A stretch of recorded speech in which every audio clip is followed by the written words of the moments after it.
Good afternoon, everyone, and I'd like to welcome our guests from Radford University. Welcome. Bradford. Oh, well, there they are, the back row.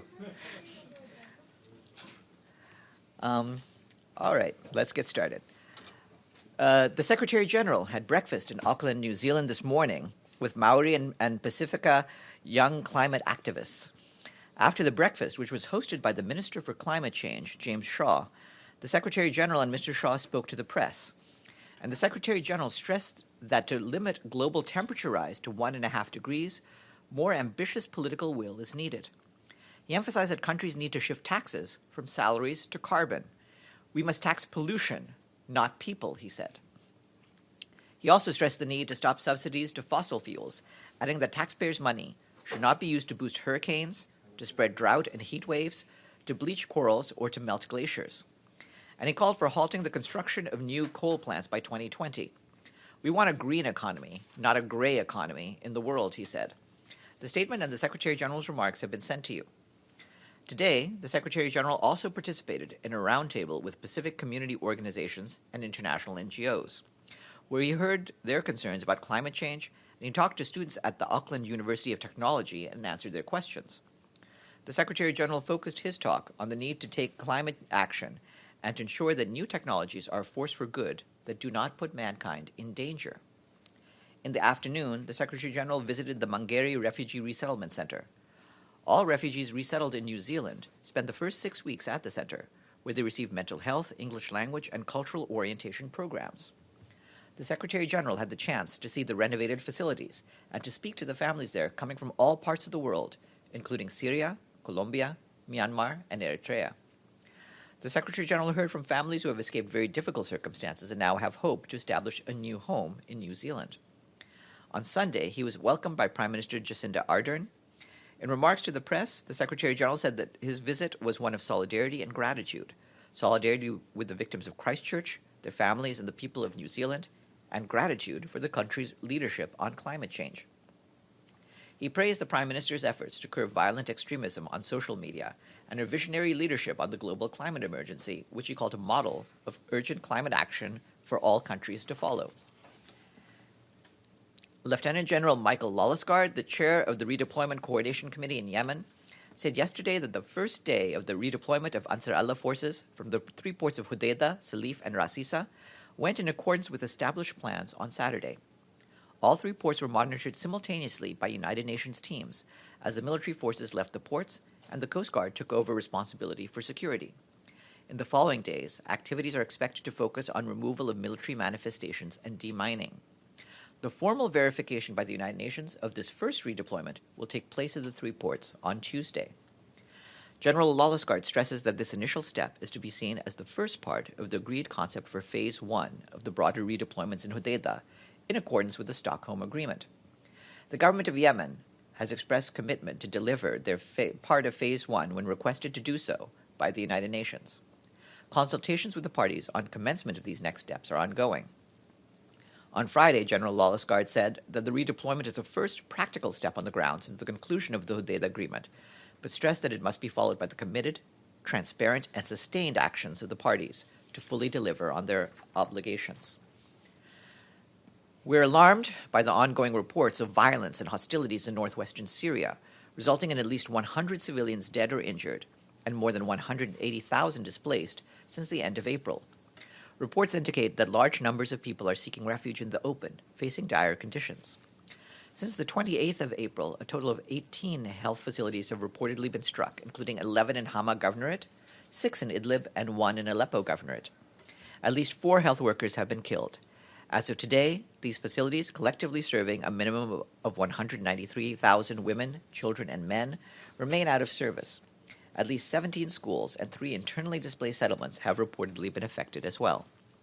Humanitarian workers continue to respond to needs where security allows. This includes pre-positioning stocks inside Syria, including food for 125,000 people, and health and protection services, in particular to areas where people are displaced. We continue to call on all the parties to the conflict to protect civilians at all costs, to end the destruction of hospitals and other civilian infrastructure, and to respect their obligations under international humanitarian law and international human rights law. Also, the Security Council discussed the issue of chemical weapons in Syria and received a briefing and closed consultations this morning from Undersecretary General Izumi Nakamitsu. On Libya, the UN continues to be extremely concerned about the mounting impact of the fighting on civilians in and around Tripoli. There were again reports of casualties from the fighting in Tripoli over the weekend. Today in Brussels, the Special Representative of the Secretary General, Hassan Salame, briefed the European Union Foreign Affairs Council on the situation in Libya and also met the Secretary General of NATO and the German Minister of Foreign Affairs. Mr. Salame stressed that more than a month after the outbreak of fighting, it is becoming clear to everyone that a military solution cannot replace a political solution, and that it is high time now to return to the negotiating table. Our colleagues on the ground say the humanitarian impact of clashes in and around Tripoli continues to deepen. The UN's Migration Agency says nearly 67,000 people have now been driven from their homes, while an estimated 100,000 more people are thought to remain in frontline areas. Among those trapped in frontline areas are approximately 3,200 refugees and migrants in detention centers that are already exposed to or are in close proximity to fighting. Access to food, water, and healthcare is severely restricted at these facilities as a result of the conflict. Wherever access is possible, humanitarian partners are continuing to provide aid. More than 34,000 people, including refugees and migrants, have received assistance to date. Humanitarians continue to call on all parties to allow and facilitate rapid, unimpeded, and sustained humanitarian access to the affected areas, to allow the evacuation of civilians and the wounded and sick, and the relocation of all refugees and migrants to safer areas. The UN mission in Afghanistan today expressed its grave concern over the increased violence in the country and its impact on civilians during the first week of Ramadan. The mission condemned the Taliban for incidents in which civilians were deliberately targeted, including the May 8th attack in Kabul against the non-governmental organizations, Counterpart International, in which 6 civilians were killed and 28 others injured. Tadamichi Yamamoto, the Secretary General's special representative, said there can be no justification for deliberate or indiscriminate attacks against civilians. The mission reiterated its call for the parties to halt the fighting during Ramadan and uphold their obligations to protect civilians from harm. Yesterday, in a statement we issued, the Secretary General strongly condemned the attack yesterday on a Catholic church during Mass in the village of Dablo in the center-north region of Burkina Faso. He expressed his deepest condolences to the families of the victims and wishes a speedy recovery to the injured. He recalls the sanctity of all places of worship and hopes the perpetrators can be swiftly brought to justice. The Secretary General conveys the solidarity of the United Nations to the government and people of Burkina Faso in this difficult moment for the nation. He urges all citizens of Burkina Faso to stand firmly with one another across communities and not to succumb to efforts to sow discord and breed further violence. The UN stands ready to assist in any way it can. The Undersecretary General for Peace Operations, Jean-Pierre Lacroix, yesterday concluded a joint mission to South Sudan with the African Union and the Intergovernmental Authority on Development.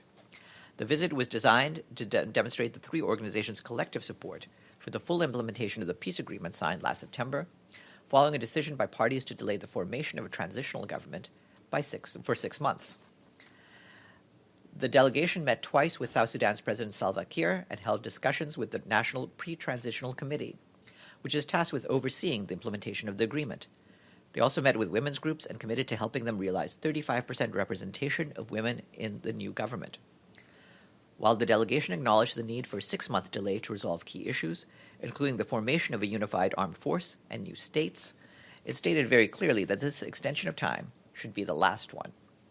Mr. Lacroix said that the primary responsibility for implementing the agreement clearly lies with the political parties and their leaders, but the UN, AU, and IGAD would provide concrete support, including technical expertise, capacity building, financial help, and political support. And our thanks today go to Barbados for its full payment to the United Nations regular budget. That brings to 96 the number of fully paid up member states. That's it for me. Yes. Farhan, on Yemen, can you tell us how many observers do you have on the ground and how many observers in each port? At this stage, we haven't been providing numbers of the observers. We do have a sufficient number to carry out their tasks, and they're providing that. By tomorrow, we expect the exercise to be concluded, or we'll report one way or another of whether the withdrawals for this particular set of days has been completed. Yes, Dalal. Thank you, Farhan. I have a follow-up in Yemen. According to the Stockholm Agreement and the setup of the RCC, which is Redeployment Coordination Committee, or the three parties, these withdrawals were not organized by the three parties or under the supervision of the three parties or under the verification of the three parties. How does that work out? Because, and I have another question, if I may say it as well, put it in one package. The second question concerning what happened for the 4 ships opposite the territorial water of the Emirates. The Arab League, Abul Ghait, who is the Secretary General of the Arab League, has issued a statement condemning strongly these attacks on international navigation, threatening the freedom of international navigation. However, the Secretary General so far has been very silent, and including the Security Council. How do you explain that? Well, to take your questions in order, as you know, General Lawlessgaard is the chair of the Redeployment Coordination Committee, and he made clear that this was a unilateral step, which he viewed as a way of moving forward. This is not a replacement for the agreed steps that need to be taken out by the parties in coordination with each other. But he views this as a way of moving forward and hopefully getting the parties to go ahead with the steps. As I mentioned earlier, what he said was clear. This is a first practical step on the ground, but it must be followed by the committed, transparent, and sustained actions of the parties to fully deliver on their obligations. And he is following up with both parties on that. Regarding the ships in the waters off the United Arab Emirates, we are looking into the matter and are trying to get further information about what exactly has transpired. Excuse me, my follow-up concerning that attack, regardless who did the attack, I mean, it threatens the freedom of navigation. I mean, the principle stands, and the Arab League came out stressing and confirming this, the principle of preserving the freedom of navigation in international water. You don't have to say much. You don't have to know who's the culprits even. But to stress and confirm that right of international navigation. And concerning Yemen, to be honest, there have been reports that the Houthis delivered the ports to their security, their own security, and the names of the people are very well known to people of the area in Yemen. They are companions of Abdul Malik al-Houthi by name. So the Houthis to withdraw and give it to themselves, it's not a very encouraging sign. First of all, as we pointed out, the Coast Guard has taken over responsibility for security, which is the way it has been in the past. The formal verification of the force redeployment hasn't happened yet. We expect to do that tomorrow if and when it's complete. But for now, the basic point is that the activities that happened have gone in accordance with established plans, and that has been verified by General Lawlessgaard. But forgive me. The Coast Guard you're talking about is the security force that exists now in Hodeidah, which is Houthi forces. They are not from the security forces of 2014, which had been demanded by the government. So they are Houthi personnel, change their clothes, and they're taking over the ports. They're not new, they're not United Nations, they're not multi-force, international multi-force. They are from the Houthis. Again, to reiterate, this is a redeployment activity that's being monitored and verified by the United Nations, and it is going according to procedure. I'm well aware that there are contradictory points of opinions from the opposing sides. Yes, please. Farhan, moving to northwestern Syria, these attacks that you detail on medical facilities, one assumes that those are a breach of international humanitarian law and arguably war crimes, firstly.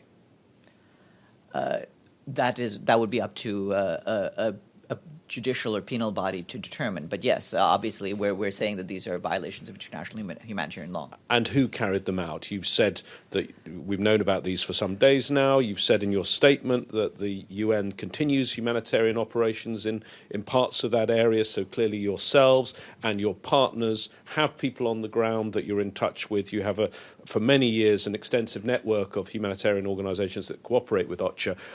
By now, you should be able to tell us who carried out those attacks. Without investigative powers of our own, we can't really have that capacity to name and shame, but obviously you're aware of who the air powers are on the ground in Syria.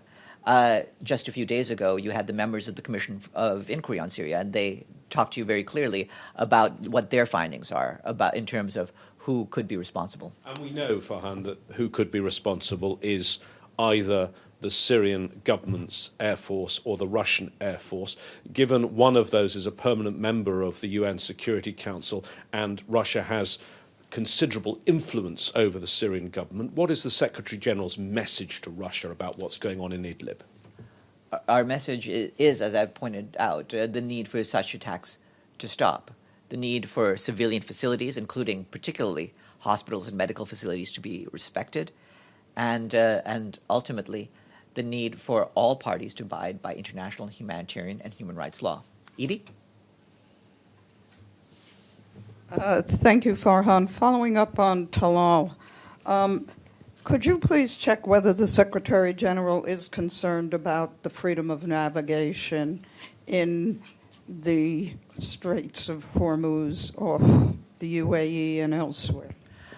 Well, certainly our point of principle is that the right to, the freedom of navigation has to be respected in all the seas.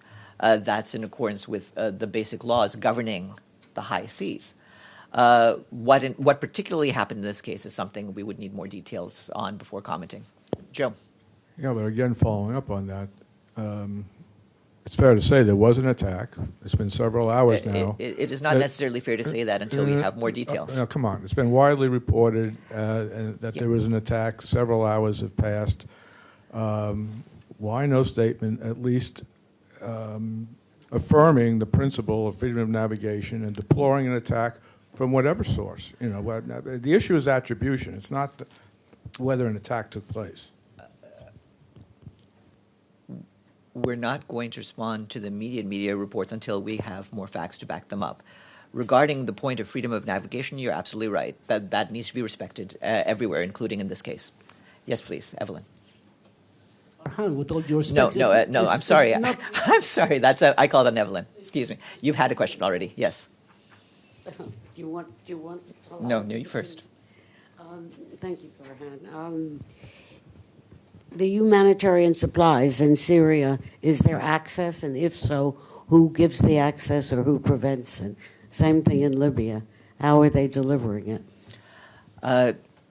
As you know, we have periodic reports about humanitarian access in Syria. There was one about a week or so ago, so I would refer you to that. But yes, we do have access to large areas of the nation. We are providing aid to all the areas in need that we can reach.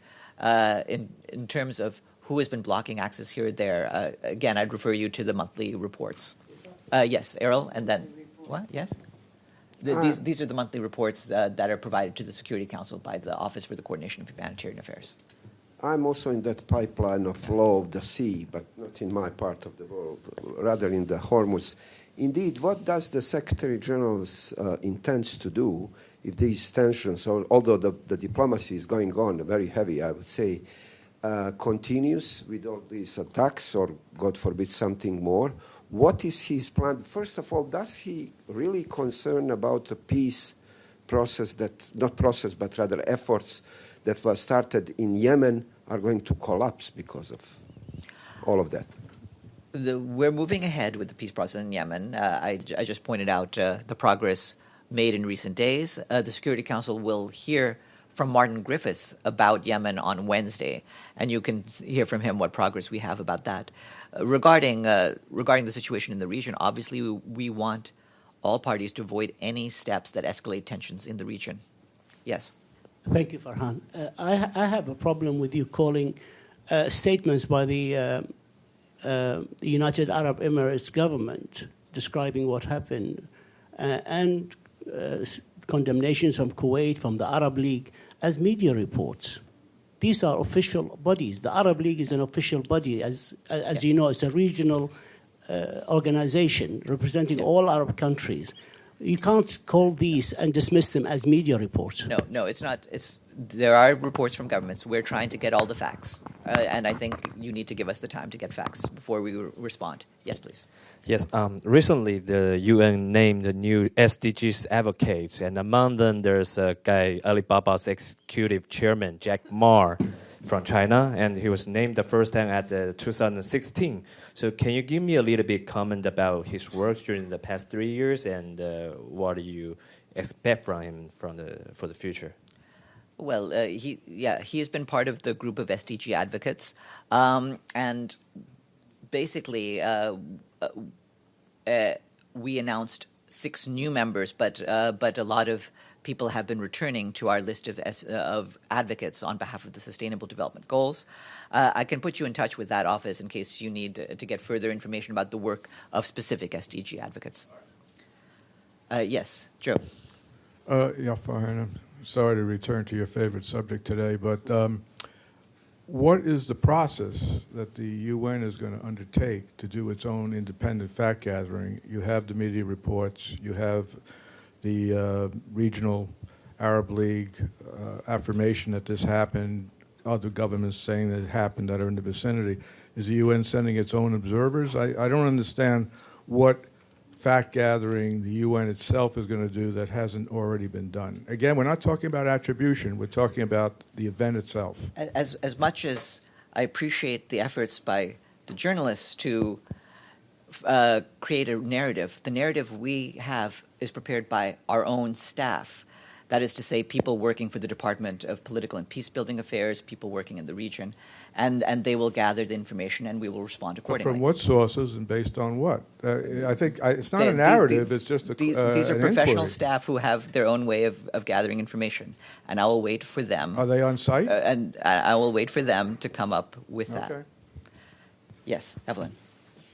Turning to Sudan, this has come up a couple times already, that Saudi Arabia, excuse me, is recruiting soldiers, teenagers or younger, from Darfur to fight in Yemen. Do you have anything on that? I know that the office dealing with children in armed conflict looks at the records of all nations. They're working on their reports now, and you'll be able to get the information once that report is prepared. Yes. Thank you, Farhan. Switching over to another area of the world, Burkina Faso. I was just wondering if you have any further data about, the attack on the church in terms of perhaps casualties or who's responsible and so on. Well, I don't have anything further to say beyond what's in the statement. As you have noticed from the statement, we offered our willingness to help the authorities in Burkina Faso, and we'll see whether we hear back from them on that. Yes. I'm sorry again. I would like to go back to the topic of Yemen. What do you say to these people who say that the Stockholm Agreement does not include the option of unilateral withdrawal, and that's why the RCC, the Redeployment Coordination Committee, was established? And what do you say to those people in the area who say the Houthis gave the ports to themselves, to their own soldiers, under the supervision and the auspices of the United Nations as a cover? What do you say to them? Again, I will say what I've said, which is that this is something, a decision that has been also, as you saw, responded to by the chair of the RCC itself. He sees this as an initial step that is to be seen as the first part of the agreed concept for Phase 1 of the broader redeployments in Hodeidah in accordance with the agreement. And with that, I wish you all a good afternoon.